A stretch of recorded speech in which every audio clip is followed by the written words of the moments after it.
Thank you all for coming out today. Today we're going to be discussing an amazing case where we were able to extradite and arrest a man wanted for murder in Fairfax County over 30 years ago. Today speaking will be Chief Kevin Davis, the Commonwealth Attorney for Fairfax, Steve Toscano, our Deputy Chief of Investigations, Eli Corey, and Second Lieutenant Aaron Fife. Chief?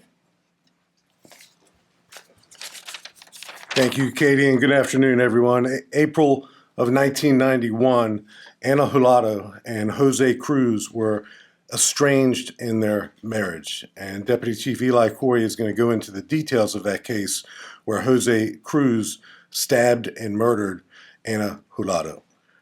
He then fled the country, and here we are in 2024, finally announcing his capture.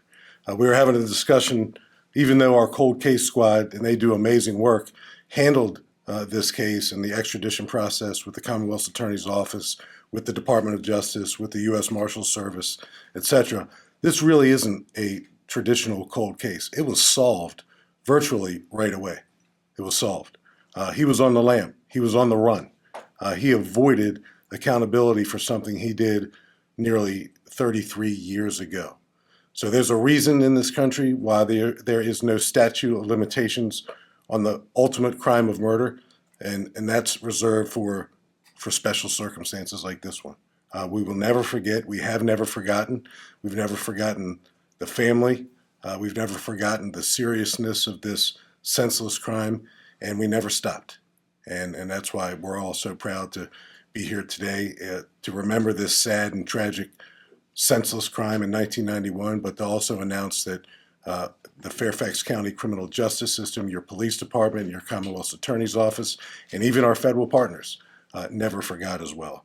So I will turn it over to Mr. Toscano in a moment, but you're going to hear, after Deputy Chief Corey says a few words, you're going to hear from Second Lieutenant Aaron Fife. His day job on the Fairfax County Police Department is to populate our police academy classes, and he does a wonderful job with that, with his team, putting some record-setting police academy classes together. But in 1991, he was a 14-year-old boy, and his father was the lead homicide detective on this case. His partner in that case was relatively recently retired FCPD homicide detective Rich Perez, who interacted with the family a lot and stayed with this case. Eventually, when Rich Perez retired, J.D. Long and Melissa Wallace picked up the case, never put it down for a second, and kept getting after it and after it and after it. So there's a lot of people today who are responsible for this moment, and you'll hear from some of them. But there's many people who are seated in this room today who are also responsible for it as well, our Victim Services Division in particular. So thank you all so much. I will turn it over to Mr. Toscano, and then we'll go to Chief Corey and probably the most interesting person up here, Lieutenant Fife. Thanks, Chief. Thanks, Chief Davis. I am really excited to be here. As Chief Davis said, this has been a moment that is 30 plus years in the making. And for 30 plus years, the family has waited for answers, has waited for justice, and finally we're here at the beginning of that road. I will tell you that being able to be here announcing that we have Mr. Cruz in custody is a testament to a lot of things. It is a testament to great and diligent police work. It is also a testament to great collaboration and partnership between not only the actors in the justice system here in Fairfax County, but also nationally. As the Chief mentioned, this could not have happened without our partners on the federal side, the U.S. Department of Justice, as well as the Marshals. And I think that what many people in this room have seen many times over the last few years is that we here in Fairfax County take every crime very personally, especially a horrendous crime such as murder. And we don't rest. We will go and do whatever we can to bring justice for the families who have been wronged. So I just really want to express my appreciation for the work that was done by our partners, the people in the DOJ, the Marshals, and of course here at the Fairfax Police Department. And of course reiterate to the people of Fairfax County that We take these crimes very, very seriously, and we'll go essentially to the ends of the earth, quite literally, to bring justice and to get accountability in a case such as this. Thank you for being here, Chief. Chief Corey. Thank you, Chief, Mr. Toscano. So in early 1991, as the Chief said, Ana Hulado and Jose Lazaro Cruz were married, but they were in the process of going through a separating divorce. During the evening of April 30th, 1991, our officers responded to the 3100 block of Kofor Road that's in the Mason District Station. What they found was 24-year-old Ana Hulado lying on the curb of the street, deceased from upper body trauma. Witnesses reported hearing a scream and also of a man leaving that location who matched the description of Mr. Cruz. Detective Fred Fife was the lead detective back then, like the Chief said. Detective Rich Perez was also helping him as a secondary on that case. His son, who's here, is a second lieutenant with the police department as a legacy to his father's work here at the Fairfax County Police Department.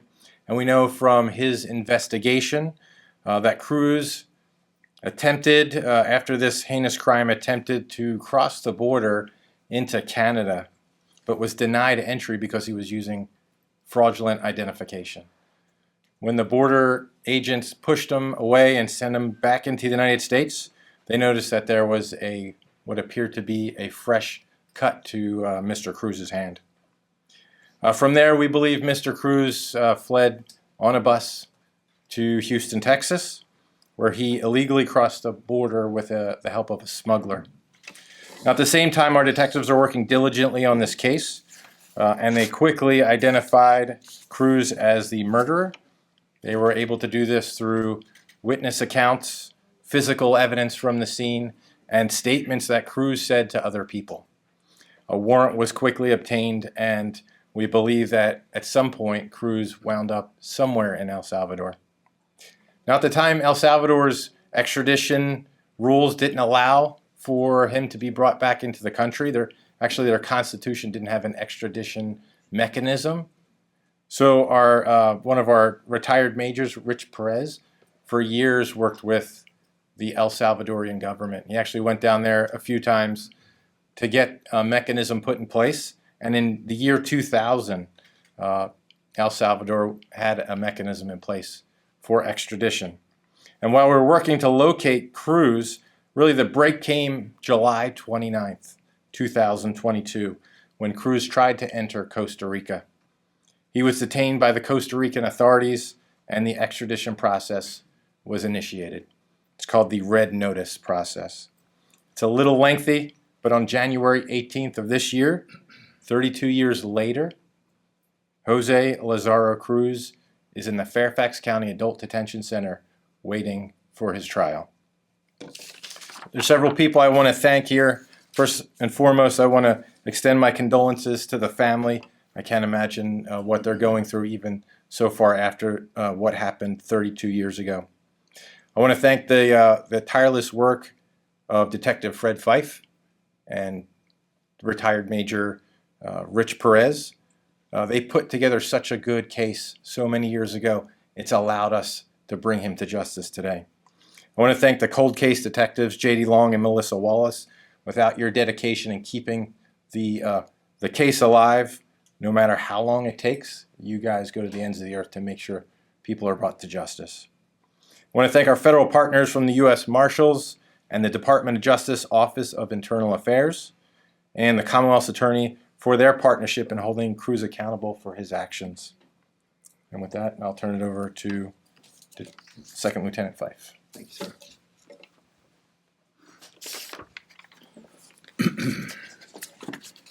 Good afternoon, everybody. I want to start off by saying thanks to Chief Davis for inviting me to this event.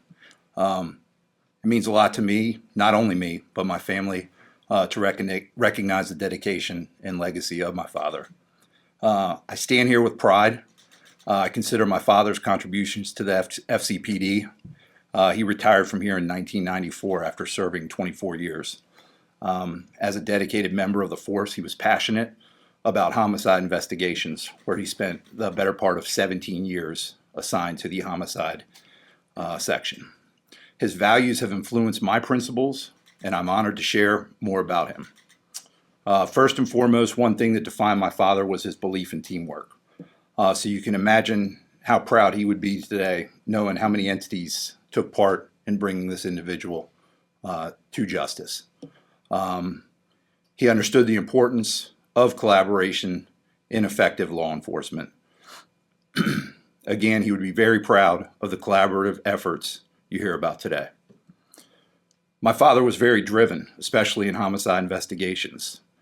Again, I can't state this enough. He spent 17 years of his career conducting these type of investigations, which is almost unheard of nowadays. His commitment to justice and the safety of the community was unwavering. Beyond investigations, my father was an advocate for the victims of crimes. He recognized the impact on families and personally connected with them. Bringing closure to the victims' families wasn't just a duty for him, it was a commitment. And I would just like to use this as a reminder to me to carry on with the lessons he taught me about dedication, collaboration, and compassion. My family and I are grateful for the camaraderie we experienced today, and I thank you again. Appreciate it. Okay, now we'll open it up for any questions. Julie Carey. Could you tell us a little bit more about Anna? She was a young mother. She had 3 children, I believe, back in El Salvador. I'm sure this had an enormous impact on that family. If you could share a little bit more about that. Absolutely, and I'll ask Chief Corey to help me. There's an immediate and extended family that we're still in touch with, and we've remained in touch with. And I can't speak for them, but upon notification that we've finally reached this moment that we've all been looking for many, many years, I'm sure there was a collision of relief and anger, most likely, and still grieving. I don't know you ever put something like this behind you, but a little more on Anna. Anna was 24 at the time. Her estranged husband, our killer, was 24 at the time. Just kids, really, who were in a marriage that didn't work out, and he resorted to the ultimate act of violence and abruptly and ruthlessly ended her life. But a little bit more on Anna herself, Chief. Yeah, so at the time she had 3 children, 2 girls, 1 boy. The boy was 4 years old. He was living with family in El Salvador at the time. The 2 very young daughters, 3 years old and 7 months old, they were living in the United States.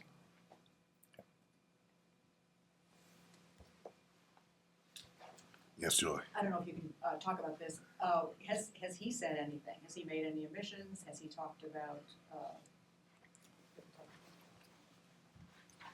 So our cold case detectives are just incredible. I can't say enough good things about them. They're here in the room with us today.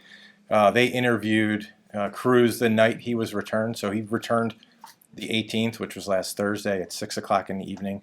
They had the opportunity to interview him, and they got a lot of good statements from him that are most definitely going to help us in the court case moving forward.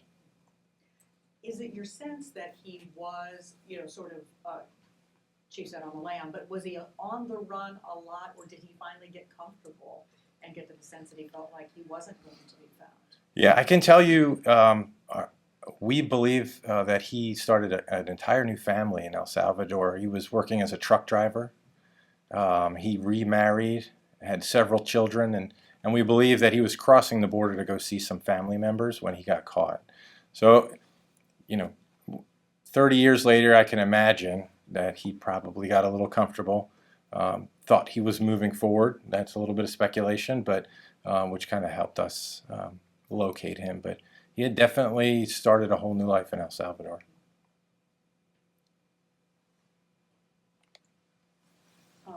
Sorry, you said that the detectives did get to speak to him somewhat extensively. They Has did. he expressed any remorse? Has he said anything? There was some projecting, I'll leave it at that, to the reasons why he did what he did. I don't know how much remorse, internally he has. Anybody else? Well, thank you all for covering this. It means a lot to tell this story. This story continues for the family. It's not an end. It's just another chapter, and they're going to have to prepare themselves to, go into a courtroom and relive April of 1991 all over again. So thank you for covering this. We appreciate it. Undoubtedly, the family appreciates it as well. Thank you.